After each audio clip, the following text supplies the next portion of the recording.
You criticize us for everything. You speak about the fact that we, encourage nepotism, nepo babies, all the flack that comes to us. If you give us the flack, then today give आप us. जानते हैं करण जौहर ने धर्मा productions का 50% share एक businessman को cell कर दिया है। इसकी वजह क्या है कि धर्मा प्रोडक्शन रिसेंटली बहुत ज़्यादा लॉस में जा रही है। जितने भी मूवीज़ धर्मा प्रोडक्शंस ने प्रोड्यूस की हैं बैक टू बैक वो सारी मूवीज़ ही फ्लॉप होती जा रही हैं और धर्मा प्रोडक्शंस को बहुत ज़्यादा लॉस हो रहा था, लॉस फेस करना पड़ रहा था, जिसकी वजह से करण जौहर ने अपने शेयर्स को सेल कर दिया है। क्या उसकी रीज़न हो सकती है? उसकी रीज़न है उनका nepo babies, nepo kids, star kids के लिए एक्सट्रीम लव, जो कि रीज़न बना उनके डाउनफॉल की। तो शुरू से शुरू करते हैं, उनके फादर ने इस प्रोडक्शन हाउस को बनाया था और उसके बाद करण जौहर ने फर्स्ट फिल्म अपनी प्रोड्यूस की थी, डायरेक्ट की थी कुछ कुछ होता है शाहरुख खान के साथ, और इस मूवी को इतना हिट मिला और लोगों ने इसे इतना पसंद किया, इस फैमिली ड्रामा टाइप मूवी को लव स्टोरी के हिंट के साथ के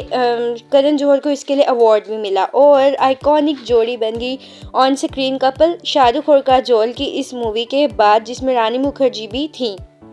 और करण जौहर को बहुत ज़्यादा फेम मिला और एज ए डायरेक्टर वो एक सक्सेसफुल डायरेक्टर बन चुके थे। उसके बाद उन्होंने कभी खुशी कभी गम जैसी हिट ब्लॉकबस्टर मूवी को भी डायरेक्ट किया और प्रोड्यूस किया, जिसमें आइकॉनिक कैरेक्टर पू का, जो कि अब तक बहुत ज़्यादा हिट है।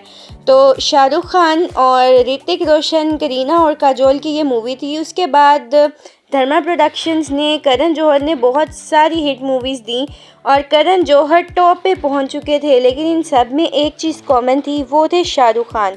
2010 तक अपनी सब मूवीज़ में करण जौहर शाहरुख खान को कास्ट करते रहे, वो शाहरुख खान के साथ ऑब्सेस थे और शाहरुख खान को भी कहीं ना कहीं इस चीज़ का बेनिफिट हो रहा था कि उनकी भी सारी मूवीज़ हिट जा रही थी जो उन्होंने करण जौहर के साथ की थी। तो करण और शाहरुख की बॉन्डिंग बहुत ज़्यादा अच्छी चल रही थी। उसके बाद जब पू का कैरेक्टर हिट हुआ तो शाहरुख खान ने करीना से भी ऑब्सेशन बना ली और वो अपनी हर मूवी में करीना को कास्ट करने लगे। वो करीना के कैरियर को भी कंट्रोल करना चाहते हैं, जैसे वो आलिया के करियर को अब तक कंट्रोल करते आ रहे हैं।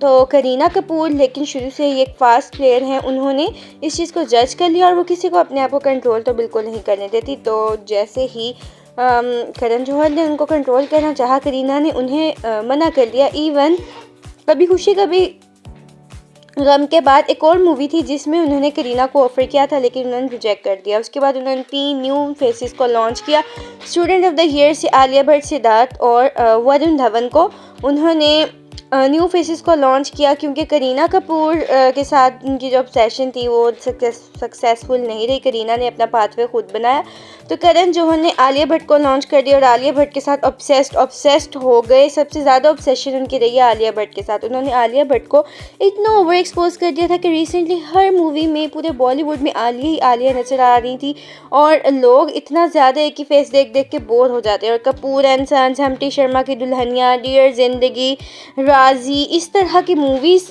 Back to back Alia Bhatt को मिलती ही जा रही थी करण जौहर की वजह से और उनकी रिसोर्सेज की वजह से। लेकिन आलिया भट्ट की सारी मूवीज़ ही फ्लॉप जा रही थी, लेकिन फिर भी करण जौहर उनको ही मूवीज़ में ले रहे थे, बाकी स्टार्स को इग्नोर करते हुए।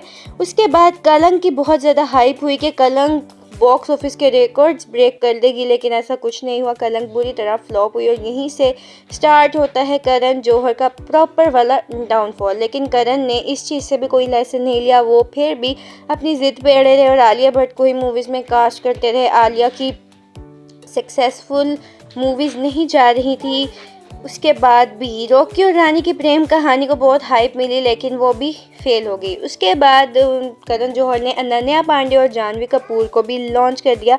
जानवी कपूर की फर्स्ट मूवी आई थी ईशान के साथ, लेकिन वो भी बुरी तरह फ्लॉप हुई। फिर स्टूडेंट ऑफ द ईयर 2 में अनन्या पांडे को उन्होंने लॉन्च किया, लेकिन तरस तारिया को इम्पोर्टेंस नहीं दी, सारी मूवी अनन्या पांडे पे ही बना दी। उसके बाद गुड न्यूज़ जैसी मूवी आई जिसको फेम मिला, वो थोड़ी अच्छी चीज़, लेकिन उसके बाद केसरी मूवी आई जो बुरी तरह से फ्लॉप हुई। कलंक भी बुरी तरह से फ्लॉप हुई। रॉकी और रानी की प्रेम कहानी भी फ्लॉप हुई। उसके बाद सुशांत सिंह के साथ ड्राइव मूवी आई थी, वो भी फ्लॉप हुई। भी स्टूडेंट ऑफ द ईयर भी फ्लॉप हुई।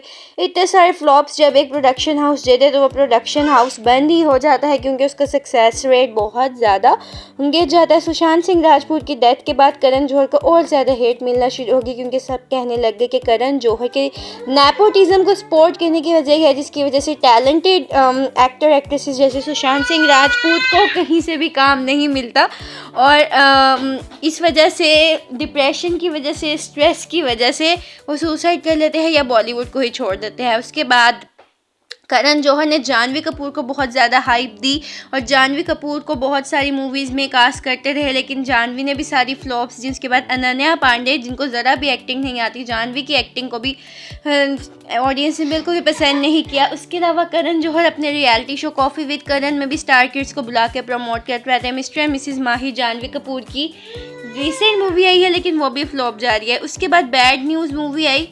कैसे करण जौहर ने फैमिली मूवी से इतनी बुरी मूवी बनाई कि वो फैमिली के साथ देखने के काबिल भी नहीं है। उसके बाद ये मूवी फ्लॉप होने के बाद करण जौहर ने आलिया भट्ट की मूवी बनाई जिगरा, जो कि फिर से एक फ्लॉप मूवी थी, और करण जौहर को इस वजह से अपना प्रोडक्शन हाउस सेल करना पड़ा। सबसे पहले वो ऑब्सेस्ड हुए शाहरुख खान के साथ, लेकिन शाहरुख खान के साथ उनके ऑब्सेशन ने उन्हें बहुत ज़्यादा फ़ायदा दिया। उसके बाद करीना कपूर से ऑब्सेस्ड हो गए।